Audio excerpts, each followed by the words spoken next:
இனிமே குடிக்கிறவங்கள குறை சொல்லாதீங்க.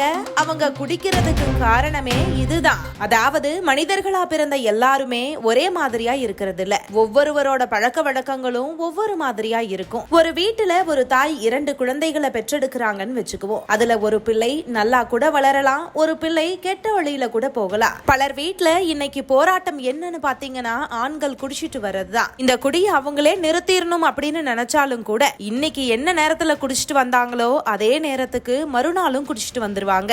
இதுக்கு காரணமே அவங்க இல்லங்க, அவங்க உடம்புல இருக்கிற ஒரு பழக்க வழக்கம் தான். அதுக்கு பேர் தான் கிரேவிங்ஸ் தான்.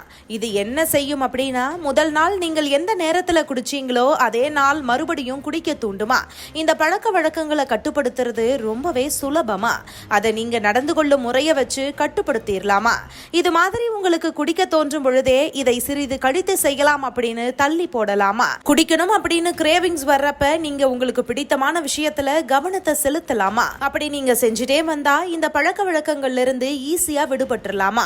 அதுவும் இந்த விஷயம் உங்களுக்கு நினைவுக்கு வரும்போதெல்லாம் செய்யலாமா. அதையும் மீறி உங்களுக்கு குடிக்கணும் அப்படின்னு ஞாபகம் வந்தா நீங்க வயிறு நிறைய அளவுக்கு சாப்பிட வேண்டுமா. இப்படி வயிறு நிறைய சாப்பிடுறது கூட குடிப்பழக்கத்தை நிறுத்துறதுக்கு உதவியா இருக்குமா. அதே போல ஃப்ரூட் ஜூஸ் குடிக்கலாம், இல்ல தண்ணீர் கூட குடிக்கலாமா. அதாவது எப்படி நாங்க இந்த கிரேவிங்ஸ் உங்களுக்கு நினைவுக்கு வரும்போதெல்லாமே அந்த விஷயத்துக்கு பதிலா நீங்க வேறு விஷயங்களை செய்யணுமா. அப்படி செஞ்சாலே நீங்க இந்த குடிப்பழக்கத்துல இருந்து தப்பிச்சிடலாம் அப்படின்னு ஒரு பெண் சமூக வலைதளங்கள்ல சொல்லி இருக்கிறாங்க. காலையில எந்திரிச்ச உடனே இனிமே சத்தியமா குடிக்கவே கூடாது அப்படின்னு நம்மளுக்கு தோன்றது இருக்கும். இதே சாயங்காலம் ஒரு 6 மணி ஆனதுக்கு அப்புறம் வடிவேல் படத்துல வர மாதிரி இதுக்கு மேல ஆட்டோ ஓடாது அப்படின்னு டான்னு சரக்கடிக்கணும் அப்படிங்கிற யோசனை நம்மளுக்கு வரும். இதுக்கு பேரு தான் நம்ம கிரேவிங்ஸ்னு சொல்லுவோம். இந்த கிரேவிங்ஸ் தான் நிறைய பேர் தொடர்ந்து குடிக்கிறதுக்கான ஒரு முக்கியமான காரணம் அப்படின்னு நம்ம சொல்லலாம். இந்த கிரேவிங்ஸை கண்ட்ரோல் பண்றதுக்கு ஒரு சில மெடிசன்ஸ் இருக்கு. அது தவிர பாத்தீங்கன்னா இந்த கிரேவிங்ஸ் பொதுவா கண்டினியூஸா வராது, இது ஒரு வேவ்ஸ் மாதிரி விட்டு விட்டு தான் வரும். ஸோ இந்த மாதிரி யோசனை வரும்போது இன்னும் கொஞ்சம் நேரத்துக்கு அப்புறம் பார்க்கலாம் அப்படின்னு சொல்லிட்டு நம்ம தள்ளி போடலாம். இல்லைன்னா இந்த மாதிரி கிரேவிங்ஸ் வரும்போது நம்மளோட கவனத்தை வேற ஏதாவது நம்மளுக்கு பிடிச்ச விஷயங்கள்ல நம்ம டைவர்ட் பண்ணலாம்.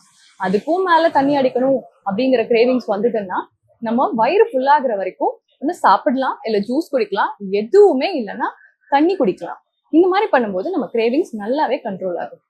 இது போன்ற முக்கிய நிகழ்வுகள், அரசியல் தகவல்களை ஆழமாக மாறுபட்ட கோணத்திலும் அறிந்து கொள்ள மறக்காமல் பாரத் மெயில் 24 பக்கத்தை பின்பற்றிக் கொள்ளுங்கள்.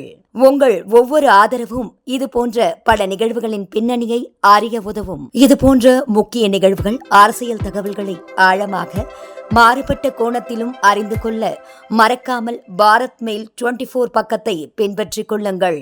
உங்கள் ஒவ்வொரு ஆதரவும் இது போன்ற பல நிகழ்வுகளின் பின்னணியை அறிய உதவும்.